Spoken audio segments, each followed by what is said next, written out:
I walked for Versace, and you have to be curvy for him, and Gucci didn't like the way I walked, and then Missoni wants you ethnic, and I'm not that. But Armani, he likes the really thin, tall, thin blondes, and so I was his type. Among all these thousands of girls, he chose like 30 girls, and I was chosen to be one of them. And I thought, oh, this is it. I'm going to do the runway, and I'm going to be on the stage, and this is the top of the top. This is Giorgio Armani, this is Milan. It seemed like a dream come true. But becoming a top fashion model wasn't what Jennifer Strickland thought it would be. The glamour didn't satisfy, the position didn't satisfy, the magazines didn't satisfy, the runway didn't satisfy, now the money didn't satisfy, and it was just, I was actually just emptier and emptier and emptier. Jen's modeling career began when she was 8 years old. My mother was worried about me being very tall and not being able to stand up straight and be very coordinated, and so she enrolled me in a little local modeling school. It kind of became my own little world where I could shine and I could do something that, kind of earned me approval and applause. At 17, she met with one of the top modeling agents in the country. I signed with Ford New York, and they hooked me up with Fashion Milan, which is a big modeling agent over there. Jen graced runways and magazine covers, even appearing in TV commercials. Offers poured into her agency.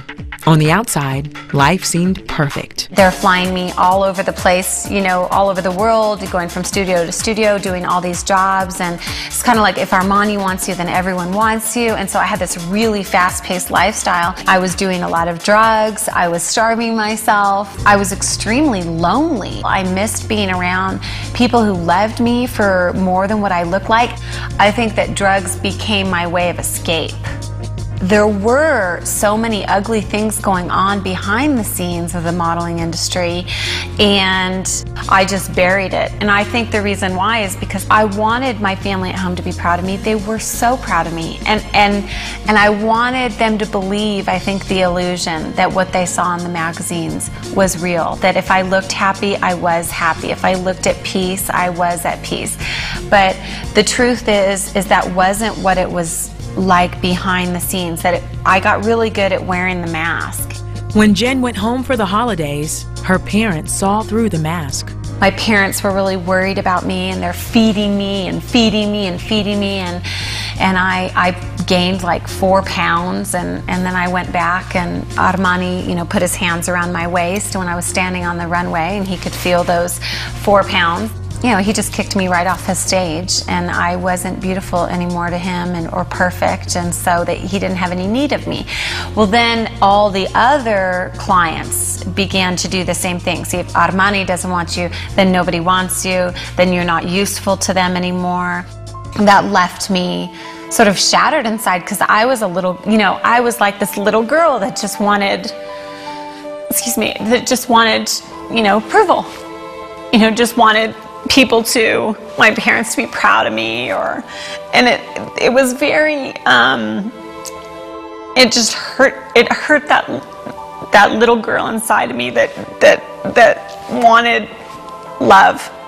Confused and depressed, Jen began looking for work in Germany. I would sleep really long hours and drink too much and smoke too much, and I attempted to kill myself. I tried to do it, and then I thought of the people that at home who did love me, and so I didn't do it. That's when Jen's life began to turn around. An evangelist on the street handed her a Bible. I sat down and began to read it, and I remember it talking about the wide and the narrow road, and it was like the narrow road is hard and few find it, but it leads to life. And then there's the wide road, and everybody finds it, but it leads to destruction. And I remember knowing, like, I read that and I thought, I am on the wide road. Like, I knew I was on the wide road, but I didn't really know how to get off the wide road.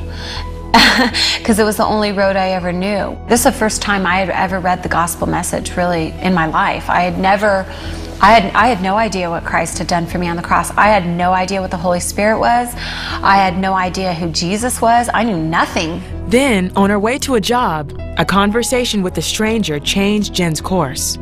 and led her to discover what she was always longing for.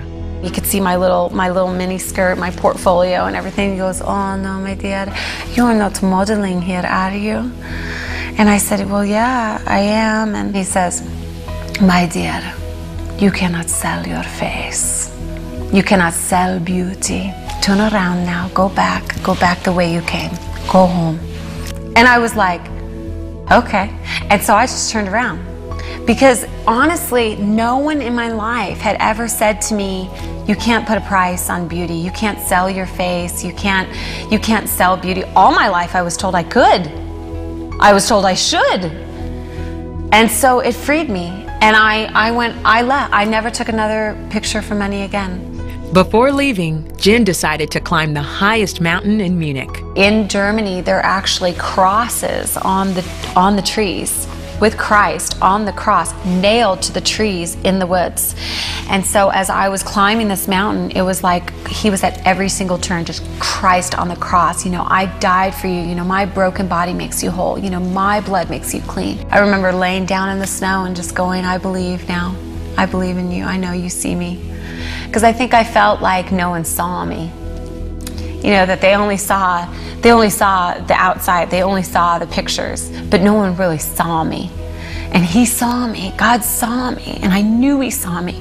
I accepted Jesus into my heart, and it was like I played like a little girl, and I truly felt that I had been given a new life. Jen returned home. Now she's a wife and mother who travels the country speaking to women and young girls. There's like an identity crisis going on with the women. They think, "Oh, I have to get Botox and I have to get plastic surgery and I have to look a certain way." And God is up there going, "I'm the potter and you're the pot, and I made you like this, and I love you like this, and I want to fill you with my perfect beauty, but honey, you're never going to be perfect. You're never going to find perfect on earth. You're never going to. Only perfect is God." And I think discovering a God who loved me for so much more than just my outward appearance just absolutely freed me